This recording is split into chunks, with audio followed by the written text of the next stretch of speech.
খুশি বাবা তুমি আসছো? আয় মা, বাবার বুকে আয়। খুশি এক পাও আগাবি না। মা দেখো বাবা আসছে, আমি বাবার কাছে যাই।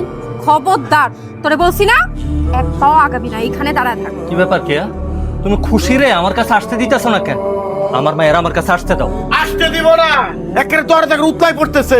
হ্যাঁ, কোন অধিকার এই ভাবি যা আদর চাইতেছো মেয়েরে? কোন অধিকার মানে কি কইতাছেন আব্বা আপনি এসব? যা করে ঠিকই কইতেছি। বউ বাচ্চা ভালো হইতে বিদেশে যাই আসছিলা, কোন দায়িত্বটা পালন করছো, কোন কর্তব্যটা পালন করছো? একজন প্রবাসী হইয়া আমার বউয়ের উপর, আমার সন্তানের উপর আমার যা যা দায়িত্ব আছে সব দায়িত্ব আমি পালন করছি। কোনো দায়িত্বই পালন করো নাই। আমার মেয়ের নামে, নাতির নামে কোনো টাকা পয়সা তুমি পাঠাও নাই। সব কথা আমার কাছে। আপনি সাফ কথা কইলেই তো হইব না। ঘর খরচের টাকা ছাড়াও আপনার মায়ের অ্যাকাউন্টে আমি 12 লাখ টাকা পাঠাইছি। আপনার যদি বিশ্বাস না হয় তাহলে আপনার মায়ের কাছে জিজ্ঞাসা করেন। আব্বা তো ঠিকই কইছে, তুমি আমারে কোনো টাকাই পাঠাও নাই। তুমি তোমার মা বোন